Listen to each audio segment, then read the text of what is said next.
अगर आपको सामान्य जिंदगी जीने का हक है तो किसी भी कैदी, किसी भी अपराधी को भी सामान्य जिंदगी सम्मान के साथ जीने का बिल्कुल ही हक है। क्यों नहीं वह हमारे जैसी ज़िंदगी जी सकते हैं। वह भी कपड़े की दुकान पे काम कर सकते हैं, वह भी मिस्त्री हो सकते हैं, वह भी इलेक्ट्रिशियन बन सकते हैं और रोजी रोजगार कर सकते हैं। यह एक सोच है, यह एक प्रयोग है जो कि होशंगाबाद की जेल से शुरू हुआ, जहां 25 कैदियों को चुना गया। उन्हें उनके परिवार के साथ एक खुली जेल में घर देकर रखा गया और दूसरे दिन वह दिन को किसी भी दुकान पर जहां उन्हें नौकरी मिलती वहां काम पे जाते और विश्वास के साथ, जिम्मेदारी के साथ नेक नागरिक होकर अपना जीवन यापन करते।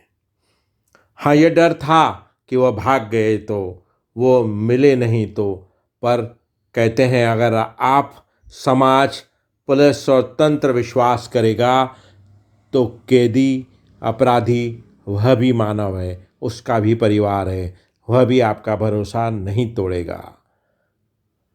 तो यह विचार और यह सोच और यह हालात देखकर आई होशंगाबाद की पूर्व जेल अधीक्षक, जो कि अब वर्तमान में उज्जैन की जेल अधीक्षक हैं।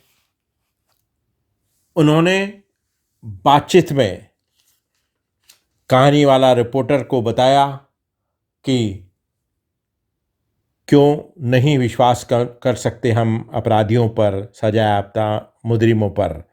वह भी तो पश्चाताप करते हैं, वह भी तो सुधरना चाहते हैं। तो आइए उज्जैन की केंद्रीय जेल सुपरिटेंडेंट श्रीमती उषा राज से बातचीत करते हैं कि वह क्या सोचती हैं खुली जेल के बारे में। वह क्या सोचती हैं कि उज्जैन जेल का कैसे विकास हो, यहाँ सुविधाओं का कैसे विस्तार किया जाए, कैसे खुली जेल का सपना उनका साकार हो और वह यह प्रयोग उज्जैन में भी सफलता से कर सकें। कैसे यहाँ लंबित पेट्रोल पंप को खोला जा सके जेल के बाहर चिन्हित जगह पर। कैसे मुलाकातियों को सुविधाजनक जगह मिले, उनके बच्चों को गार्डन मिले और कैदियों के बच्चों को कैसे रोजी रोजगार मिले।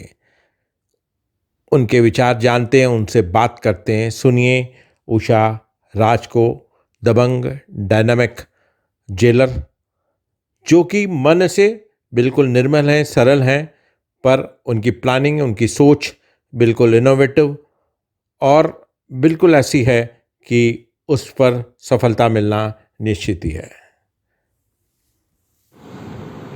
फर्स्ट थिंग कि मैं बंदियों को उनकी मानसिकता बदलना चाहती हूँ। पहली सोच कि जो उनके दिमाग में आ चुकी है बात कि हम अपराधी हैं, तो उनको तो काउंसलिंग करके उनके साथ बैठ के मैंने अभी चर्चा की। 2-3 दिन में बंदियों के बीच में मैं बहुत बैठी हूँ, अंदर ही बैठती हूँ ज़्यादातर मैं अपने उसमें अष्टकोण में बंदियों से चर्चा करती हूँ। तो बंदी हमारे कुछ डिप्रेशन में भी आ गए हैं मतलब, तो उनके लिए मैंने अभी एक प्रोजेक्ट हम लोग चालू कर रहे हैं कि मनोवैज्ञानिक तरीके से इनमें कैसे चेंज लाया जाए। जब तक मन स्वस्थ है तो सब स्वस्थ है। दूसरा ये है कि इनको रोजगार से कैसे जोड़ा जाए।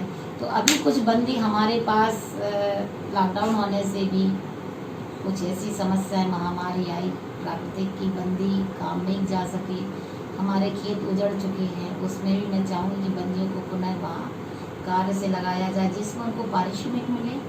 जो पारिश्रमिक मिलता है, जो मेहनताना मिलता है, वो परिवार के लिए भेजते हैं। तीसरा, जेल में सुविधाएं बंदी से मिलने वाले लोगों के लिए, उसके बारे में कुछ यहाँ पर आप चेंज करना चाहिए। 101% है वो, इसलिए है कि हमारे पास ज़मीन है, उसमें हम एग्रीकल्चर लैंड है, उसमें हम बंदियों से खेती करवा सकते हैं।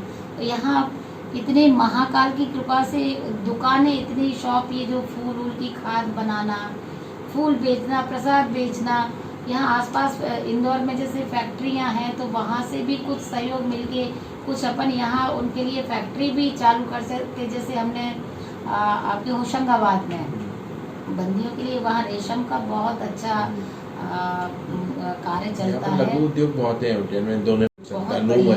लूम है यहाँ पर। जी जी जी, वो हमारी जेल में भी है, अभी कुछ समय से कुछ बंद पड़ा तो उसको हम स्टार्ट करवा रहे हैं। तो ये जो चीज़ है होशंगाबाद में मैंने रेशम का फिर एक प्रोजेक्ट अपने यहाँ लगवाया, मशीनरी लगवाई, उससे खुली जेल में उससे बहुत फ़ायदा हुआ, बंदी को रोज़गार मिला। तो उसकी एक तो सबसे पहले उसकी साइकोलॉजी चेंज ये होती, मानसिकता ये बदलती है कि मैं निकम्मा नहीं हूँ, मैं परिवार को पाल सकता हूँ, भरण पोषण कर सकता हूँ, तो उसका कॉन्फिडेंस लेवल बढ़ता है। आपकी उज्जैन में 4 प्रोजेक्ट परिवार के लोग हैं, समाज के लोग हैं, इन सबको हम सब मिलके ही एक अच्छा इंसान मानव बना के वापस करेंगे। मैं कहानी वाला रिपोर्टर से लक्ष्मण पार्वती पटेल अपने कैमरामैन धर्मेंद्र जायसवाल के साथ, भैरवगढ़ जेल उज्जैन।